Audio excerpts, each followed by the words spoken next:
جھینگے سے متعلق پوری ڈیٹیل میں بیان کر چکا ہوں میں. رسول اللہ صلی اللہ علیہ وسلم نے ارشاد فرمایا احلت لنا میتتان السمک والجراد. قرآن سے صاف پتہ چلتا ہے کہ ہمارے لیے مردار کھانا جائز بولو بھائی نہیں ہے. ذبح جانور جو بھی ہوگا ذبح کر کے کھانا پڑے گا, مردار حرام ہے. تو سمندر کی جتنی مخلوق ہے وہ ذبح کیے بغیر کھائی جاتی ہے, تو اس آیت کی روشنی میں وہ بھی کیا ہو جائے گی بولو نا بھائی حرام. لیکن حدیث سے پتہ چلتا ہے دو مردار اللہ نے حلال کر دی ہیں, ایک مچھلی اور ایک ٹڈی. تو اس سے پتہ چلا دو مردار تو حلال ہو گئے, مچھلی اور ٹڈی, باقی سب اپنی اصل پہ ہیں, یعنی وہ ناجائز ہی رہیں گے. اور یہ جو قرآن میں آتا ہے احل لکم الصید البحری, تمہارے لیے سمندر کا شکار حلال ہے, تو اس سے مراد ہر قسم کا شکار نہیں ہے, کیونکہ جس کانٹیکٹ میں یہ آیت پیش کی گئی ہے اس میں یہ ہے کہ تم جب حالت احرام میں ہوگے تو خشکی کا شکار حرام رہے گا اور سمندر کا تمہارے لیے بولو بھائی حلال. تو اس میں یہ بتایا ہی نہیں جا رہا ہے کہ کون کون سی چیزیں حلال ہو, تو احرام کی پابندیوں کا ذکر بتایا جا رہا ہے اس آیت میں. نہیں آئی میرا خیال ہے بات سمجھ میں. تو اس لیے سمندر میں جو مچھلی ہے, مچھلی اس کے بارے میں حدیث ہے کہ آپ صلی اللہ علیہ وسلم نے فرمایا کہ ہمارے لیے دو مردار حلال ہیں, دو مردار, ایک مچھلی اور ایک ٹڈی. پتہ چلا باقی مردار اپنی اصل پہلے جو قرآن میں جن کا ہے کہ ہر قسم کا مردار حلال ہے. ایک دلیل تو یہ. دوسری دلیل یہ ہے کہ رسول اللہ صلی اللہ علیہ وسلم اور صحابہ اور تابعین, حالانکہ عرب ایک جزیرہ ہے, تین طرف سے سمندر میں ڈھکا ہوا ہے, تو ان کے پاس تو بہت زیادہ, جو آپ دیکھیں بنگلہ دیش سمندر میں ڈھکا ہوا ہے نا, تو بہت زیادہ سمندری مخلوق کھائی جاتی ہے وہاں پہ. تو جو انڈونیشیا وہاں سمندری مخلوق بہت, تو صحابہ کرام جو عرب میں رہتے تھے وہاں بھی تین طرف کیا ہے سمندر ہے. لیکن ہم دیکھتے ہیں کسی ایک ضعیف روایت میں بھی نہیں ملتا کہ کسی صحابی نے یا رسول اللہ صلی اللہ علیہ وسلم نے یا کسی تابعی نے, کوئی ثقہ تابعی ہیں, مچھلی کے علاوہ کوئی چیز کھائی ہو انہوں نے. تو اگر یہ مچھلی کے علاوہ مخلوق حلال ہوتی تو صحابہ کرام جھینگے بھی کھاتے, کیکڑے بھی کھاتے, اور جو کچھ سمندر سے نکل رہا ہے وافر مقدار میں کھاتے. ہم دیکھتے ہیں کسی صحابی سے نہ کیکڑا کھانا ثابت, نہ جھینگا, نہ کوئی اور مخلوق مچھلی کے علاوہ. فش کھائی ہے مچھلی, چاہے بڑی ہو چاہے چھوٹی ہو. تو اس سے کیا پتہ چلتا ہے, چاہے ویل مچھلی ہو, مچھلی ہونا ضروری ہے. اب حضرت مفتی تقی عثمانی صاحب, جن کی ہم خاک کے برابر بھی نہیں ہیں, ان کا فتویٰ اکثر لوگ نقل کرتے ہیں کہ وہ جھینگے کو جائز کہتے ہیں. تو وہ جس بیس پہ جائز کہتے ہیں وہ بیس سمجھیں. وہ بیس یہ ہے کہ ان کی رائے میں جھینگا مچھلی ہی میں داخل ہے. بات آ رہی ہے سمجھ میں؟ تو حضرت کی جو شان ہے ہم تو اس کی خاک کے برابر بھی نہیں ہیں, لیکن حضرت ہی کے لیول کے جو دوسرے علماء ہیں, جو حضرت مفتی رشید احمد صاحب تھے یا مولانا یوسف جہانوی صاحب تھے, میں ان کا ذکر کروں گا. میں اپنی بات تو, میں تو چھوٹا منہ, بڑی بات ہو جائے گی, ان بڑے علماء کے مقابلے میری کیا حیثیت. تو یہ جو دوسرے حضرات ہیں یہ کہتے ہیں کہ جھینگا کو مچھلی کی فہرست میں داخل کرنا, اس کا علمی تحقیق سے تعلق نہیں ہے, اس کا میڈیکل سائنس سے تعلق اور مشاہدے سے تعلق ہے. یعنی عرف سے تعلق ہوگا یا میڈیکل سائنس, جھینگا فش میں ہے یا نہیں ہے. تو میڈیکل سائنس یہ کہتی ہے کہ گدھے کو انسان کہہ دینا اتنا عقل سے بعید نہیں ہے جتنا میڈیکلی جھینگے کو مچھلی کہہ دینا. یہ میڈیکل سائنس کی روح سے بالکل عقل سے, یعنی ان کی روح سے بالکل بعید. وہ کہتے ہیں کہ گدھے کے پھر بھی بہت سے اعضاء انسان کے مشابہ ہیں, جبکہ جھینگا کسی بھی ایک بھی چیز میں مچھلی کے مشابہ نہیں ہے, سوائے اس کے کہ وہ بھی پانی میں یہ بھی پانی میں. اس کے علاوہ کوئی چیز جھینگے کی مچھلی سے نہیں ملتی. تو میڈیکلی اگر آپ عرف کو دیکھیں, بعض لوگ کہتے ہیں نہیں عرف میں اس کو مچھلی کہا جاتا ہے. عرف میں اس کو مچھلی کہا جائے گا مگر سمجھا نہیں جاتا. اس عرف کی وجہ سے ایک چیز کو دوسری چیز میں داخل کیا جاتا ہے, جس عرف کی وجہ سے سمجھا بھی جائے. کہنے کی بات ہے تو سمندری گھوڑا بھی ہے, اس کو گھوڑا کہا جاتا ہے, تو کیا اس پہ گھوڑے کے احکام جاری ہوں گے؟ ایک سمندر میں مخلوق ہے جس کو سمندری گھوڑا کہا جاتا ہے, حالانکہ وہ ویسے ہی کہہ دیا, اس کو تھوڑی سی بھی مشابہت. تو جھینگے کو مچھلی محض اس مشابہت میں کہہ دیا کہ وہ بھی کس میں رہتی ہے, پانی میں. لیکن مچھلی عرف میں لوگ اس کو سمجھتے نہیں ہیں. اس کی دلیل کیا ہے؟ آپ کسی سے کہیں کہ مچھلی لے کر آؤ, کبھی بھی جھینگا اٹھا کے نہیں لائے گا وہ.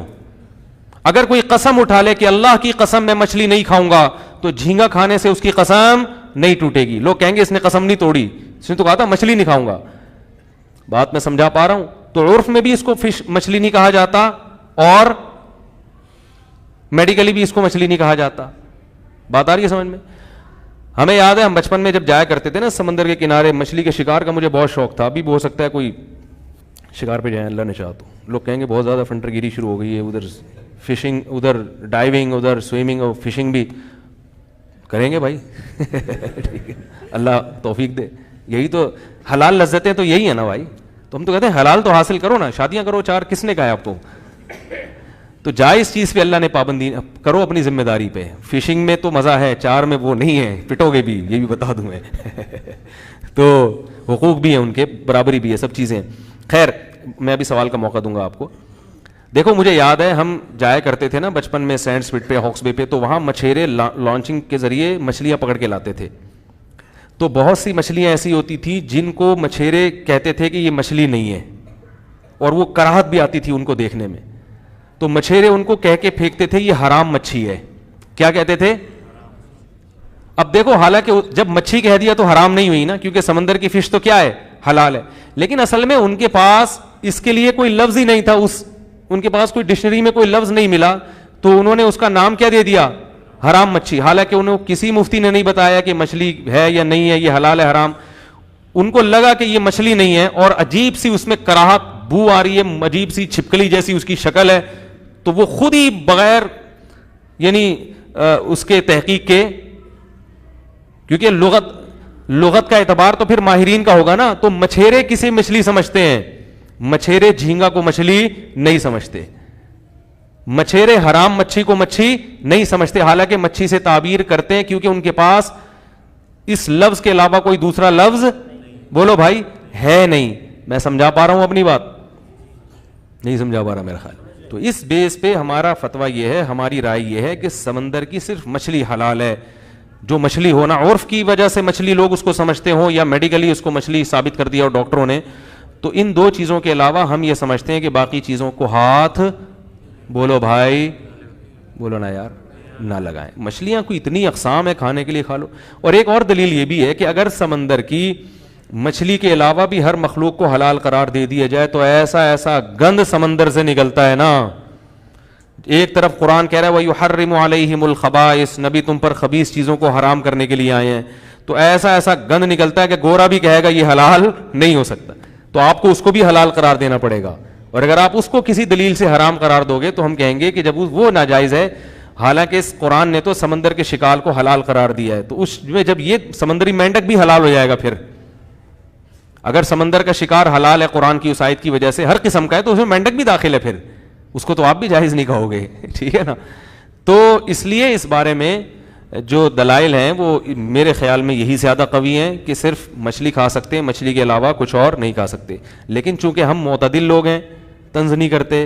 میں نے ایک بیان میں یہ بات کہی تو لوگ کہتے ہیں واہ ابھی یوں گھومو, ابھی ادھر پینترا گھوم رہو. کیونکہ باقی ائمہ کرام مجتہدین وہ بھی ہمارے لیے قابل احترام ہے, وہ مچھلی کے علاوہ مخلوق کو بھی جائز قرار دیتے ہیں, جھینگے کو جائز قرار دیتے ہیں. اس لیے چونکہ فقہا میں اجتہادی اختلاف ہے, تو ہم تو یہی کہتے ہیں, میں نے زندگی میں کبھی جھینگے کو ہاتھ نہیں لگایا, نہ لگانے کا ارادہ ہے, نہ میں کھاتا ہوں, نہ کیکڑا کھاتا ہوں, نہ جھینگا کھاتا ہوں, تمیز سے مچھلی کھاتا ہوں بس خالی. تو لیکن جو کھاتے ہیں ان کو ایک دفعہ بتا دیتا ہوں, ملامت نہیں کرتا, کیونکہ یہ اختلافی مسئلہ ہے. جو اختلافی مسئلہ ہوتا ہے اس کا وہ حکم نہیں ہوتا دو اتفاق. جو کتا کھا رہا ہے اس کے پر جھینگے والے پر کتے والے حکام جاری نہیں ہوں گے.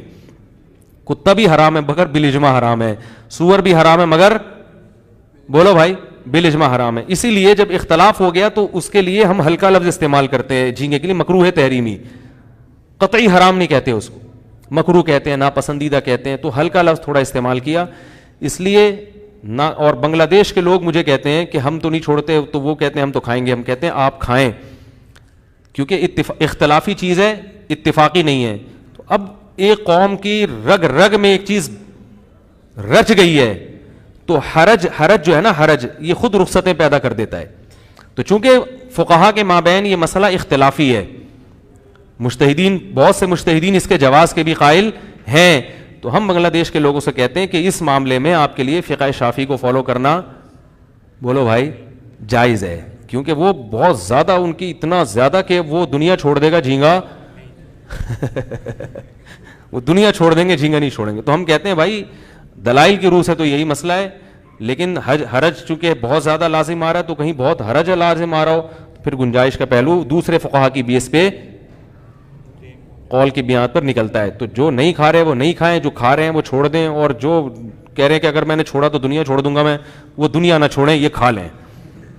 دنیا چھوڑنے سے بہتر ہے کہ آپ جھینگا کھا لیں. اتنا اگر آپ وہ ہو رہا ہے, نہ کھائیں تو پھر بھی اچھا ہے. میں تو یہی کہوں گا نہ کھائیں.